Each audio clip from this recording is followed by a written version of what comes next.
안녕하세요. 보험을 의료의 시선으로 쉽게 풀어드리는 메디컬 보험, 대학병원 간호사 출신 보험설계사 제이쌤입니다. 오늘은 상담하다 보면 정말 많이 듣는 질문 하나로 시작해 볼게요. 저 다른 건 다 필요 없고요. 수술비만 딱 넣고 싶은데 안 되나요?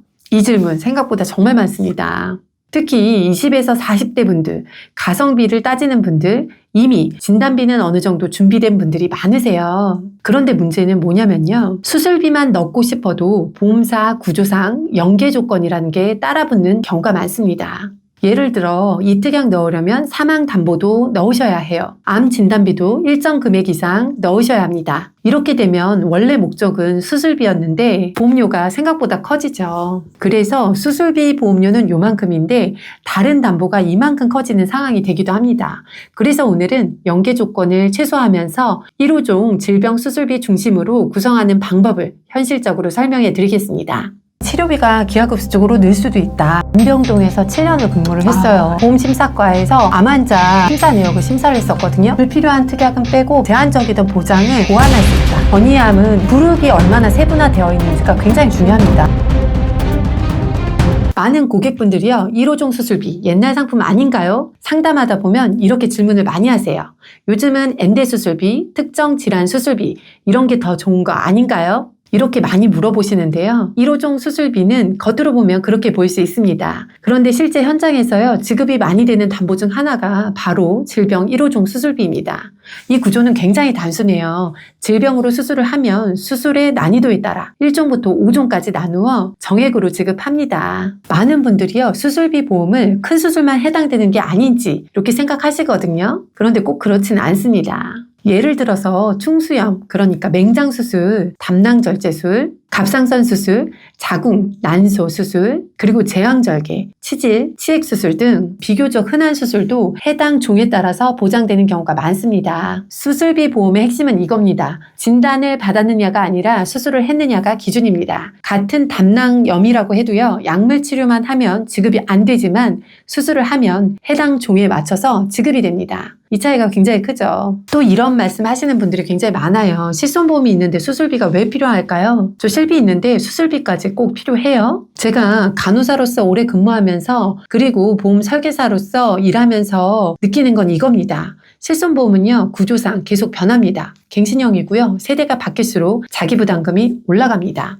요즘은 자기부담금 30% 그리고 50% 구조도 이야기 나오고 있죠. 노후에 보험료 부담 때문에 실손을 유지 못하는 경우도 실제로 생길 수 있고요.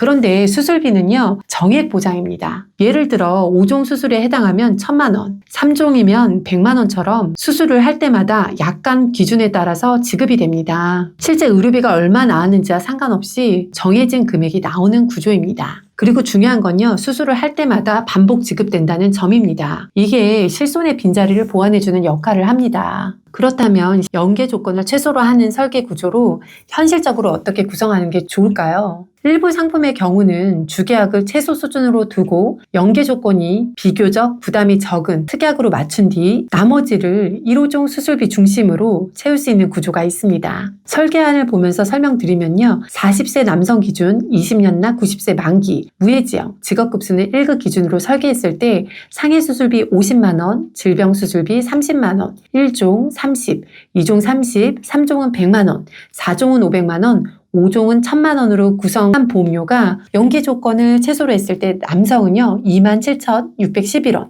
여성의 경우는 31,300원입니다. 남성의 경우 월 2만 원대 후반, 여성은 3만 원대 초반대 수준으로 수술비 중심 플랜 구성이 가능합니다. 연계 조건이요, 상해 사망이나 과도한 진단비가 아니라 통합 전이암 진단비 구조라면 상대적으로 수용 가능한 조건으로 보는 분들도 많습니다. 물론 개인 상황에 따라 달라지기 때문에 무조건 이게 정답이라고 말씀드릴 수는 없습니다. 하지만 수술비만 깔끔하게 구성하고 싶다는 분들께 현실적인 대안이 될 수 있습니다.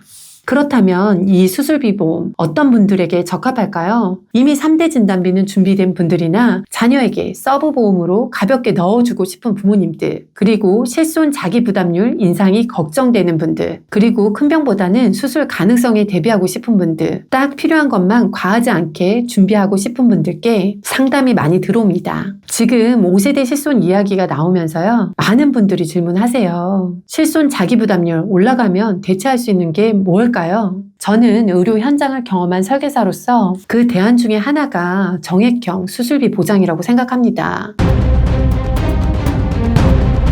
앞으로 수술비, 특정 엔대 수술비 비교, 치료비 보험과의 차이, 5세대의 실손 대체 전략, 이 부분을 시리즈로 하나씩 쉽게 풀어드릴게요. 보험을요, 어렵게 설명하면 끝이 없습니다. 하지만 보장 기준으로 보면요, 의외로 답은 단순합니다. 언제, 어떤 상황에서 이 보험이 지급되는지 그 기준으로 보시면요, 수술비의 역할이 분명히 보이실 겁니다. 오늘 영상이 도움이 되셨다면 좋아요와 구독 부탁드리고요. 궁금한 주제는 댓글로 남겨주시고 내 보험 관련 궁금증이 있으신 분들은요. 카카오톡 채널 메디컬 보험 랩이나 전화, 문자로 상담 신청해주세요. 지금까지 간호사 설계사 메디컬 보험의 제이쌤이었습니다. 감사합니다. 본 광고는 심의 기준을 준수하였으며 유효기간은 심의일로부터 1년입니다.